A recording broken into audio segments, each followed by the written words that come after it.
Magandang oras po sa inyo mga kaibigan. Welcome po muli dito sa Kape at Balita sa Radyo Pilipino UK. Ang gagawin po nating araw mga kaibigan ay magbibigay tayo ng mga totoong balita, hindi mga fake news na sinasabi ho nila yung naglipa na ngayon sa ating lipunan. Partikular dyan po sa Pilipinas, ito'y kaugnay pa rin nga po dyan sa pingkian ng banat salita ng administrasyon at ng oposisyon matapos po naman ang paghuli at pag-transfer kay dating Pangulong Rodrigo Duterte dyan po naman sa The Hague, Netherlands.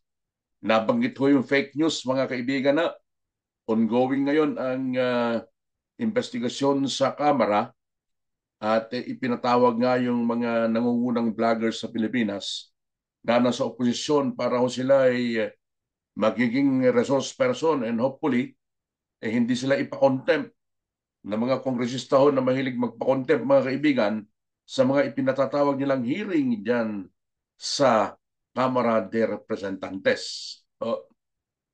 May bagong tagline at hindi yan fake news o katawagan sa kasalukuyang administrasyon mga kaibigan. Mula doon sa salitang bangag, alam naman natin na naglipa na nga. Yung sirkulasyon nito sa buong Pilipinas at may sa buong mundo ay matindi. Mula sa bangag, ngayon naman ay sinungaling at kasinungalingan ang kumukulapol ngayon sa Marcos administration at sa mga alipores nito. Hindi nila pwedeng pabulaanan ho yan mga kaibigan dahil yan ho ang namumutawi sa labi ng maraming mga Pilipino kaugnay nga ho naman nitong mga issue partikular nung nangyaring hearing na ipinatawag po ng Senado sa pangunguna nitong si Senate Committee on Foreign Relations Chairwoman, Senador Amy Marcos, na kapatid mismo, nakatatand ng kapatid nitong si Presidente Bonget. Kaugnay nga po naman doon sa sinasabing puwersadong pag-transfer, paghuli kay dating Pangulong Rodrigo Duterte hanggang sa maibiyahe niya papunta po dyan sa The Hague, Netherlands. Bakit ho sinabing kumukulapol? Dahil nga doon sa naturang hearing, makaraang malantad, mga kaibigan, no? Doon sa isinagawang hearing ng nabanggit kong committee sa pangunguna ni Senador Amy, ang paiba-iba at magkakasalungat na pahayag ng mga cabinet secretaries kaugnay naman doon sa ginawang pagdakip kay dating Pangulong Rodrigo Duterte. Ang pinaka-visible ho dyan, talagang nangingibabaw dyan ay yung magkapatid na Remulla. Itong si John Vic Remulla, ang Secretary ng Department of Interior and Local Government, at yung kanyang kapatid, na Secretary po naman ng Justice, si Boying Remulla. Tingnan nyo, ang tindi ng impluensya nila sa Marcos administration, magkapatid na cabinet secretary, mga kaibigan. Kaugnay sa ginawang pagdakip kay dating Pangulong Duterte, mariin at matigas na itinanggi ni DILG Secretary John Vic Remulla. Napanood nyo to mga kaibigan na siya ang nagsiwalat sa kung sinong bumubuo sa kanilang grupo nagplano para sa pagdakip kay FPRRD at inamin niya ito, ibinunyag niya ito sa isang interview sa isang lady journalist, mga kaibigan. Ang tigas naman ng pagtatanggi at tila kasinungalingan ni Remulla kahit pa huling-huli siya sa video na iplinay pa dyan sa Senado. Panood nyo ito mga kaibigan. Nandun lahat in toto yung mga sinabi niya. Tapos harap-harapan pabubulaanan niya. Pangiti-ngiti pa itong si Secretary Remulla. Grabe Nakita niyo naman siguro mga kababayan na habang ginigisa ni Senador Amy Remulla ay dali-dali din siyang sinitlolohan ng kanyang kapatid na si Justice Secretary Boying Remulla. Ito po ay sa pamamagitan naman ng paghingi ng executive session. At bukod nga dun sa magkapatid na Remulla, naghugas kamay din, mga kaibigan. Yan ang isa sa mga termino na ibig kong sabihin. hugas kamay para ho maligtas sila dun sa anumang involvement sa naturang insidente.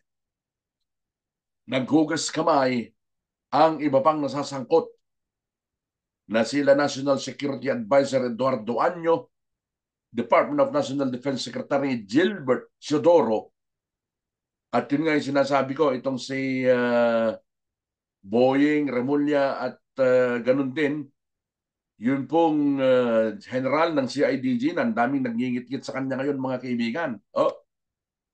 Sa paliwanag ni Anyo, kung saan siya ang nagluklok sa mga naging posisyon niya sa kabinete, itong si dating Pangulong Duterte, sa kanyang paliwanag, hindi siya loyal sa kahit sa sino mang individual o opisyal ng pamahalaan, kundi loyal o tapat lamang siya sa Republika ng mga Pilipinos. Mga termino ng mga traditional politicians, mga kaibigan, o mga trapo na tuwing eleksyon ay lilipat-lipat, papalit-palit, parang mga political butterflies sa ibang partido. Ang ikakatuwiran po ng mga tradpole na ito, mga trapo, mga kaibigan, ay parang yung binanggit nitong si Anyo. My loyalty to the party ends when my loyalty to the people begins. Mga linyahan ng mga politikong gasgas na mga kaibigan at hindi na binibili ng taong bayan. So naniniwala ba kayo doon sa paliwanag ni Anyo? So ano ang napatunayan dito? Ano ang napatunayan natin dito sa hearing na ito, mga kababayan? Ano ang nalantad? Nabuyang-yang sa taong bayan ang tila pagsisinungaling ng mga opisyalis ng Marcos administration. Ang tanong din ng barber ko, kanino nagmana? Kanino nagmana? siyempre yung sa kanilang amo sa palasyo. Nakipagpingkian pa kay Senador Amy si Boying Remulla dahil nakakala niya, mga kaibigan, ay kayang-kaya niyang pataubin ito, subalit nakapaghanda ang senadora. Hindi rin masagot o nasagot ng diretsyo ng CIDG na si General Nicolas Torre, na maraming nagngingit-ngit nga talaga sa kanya ngayon, ang isyu ng puwersadong pagpapasakay kay dating Pangulong Duterte sa eroplano na magdadala sa kanya sa Netherlands. Ito'y sa kabila, mga kaibigan, na siya po ay 79 years old at nakita nyo naman, mahina ang katawan, di ba? Mahina ang katawan eh. Halos hindi nga makalakad itong si dating Pangulong Duterte. Hanggang kailan titiisin ng mga Duterte supporters ang tila pagsisinungaling at paninikil sa katotohanan ng Marcos administration, mga kaibigan, hanggang saan, hanggang kailan? Di ba?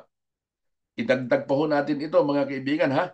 May isinasagaw na naman ngayong hearing dyan sa Kongreso, yung TRICOM, kaugnay sa umunoy paglipanan ng fake news sa bansa na binabanggit ko kanina.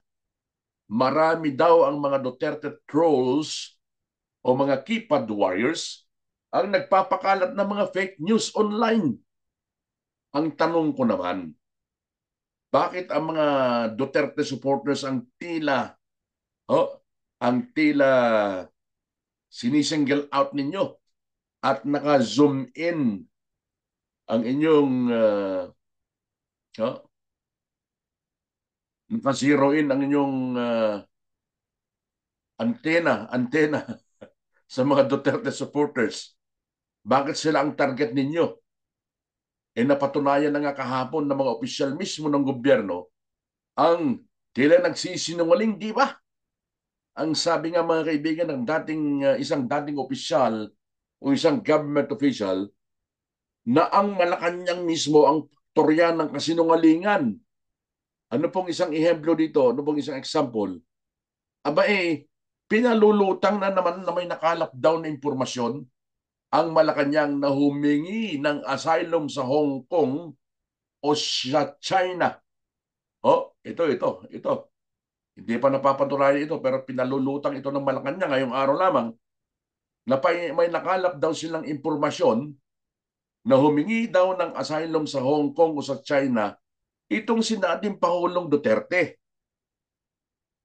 At sinabi naman itong si Attorney Harry Roque, dating spokesman ng dating Pangulo, na malabong mangyari iyon dahil nga po sa walang ugnayan o walang kasunduan ang China at Pilipinas tungkol po naman sa naturang usapin. Kung sino kayo nagpapakalat ng mga fake news, mga kaibigan, kaugnay pa rin sa hearing sa Kamara, pinagbantaan pa nga ng komite na iko-contempt sina dating PCO Secretary Attorney Trixie Cruz Angeles at itong si dating PCO ASEC Lorraine Badoy kapag hindi sila sisipot sa mga hearing, mga kaibigan. Sa totoo lang, mga kababayan, sina Attorney Trixie at ASEC Badoy ang para sa akin ay pinaka-credible kung impormasyon din lang ang pag-uusapan.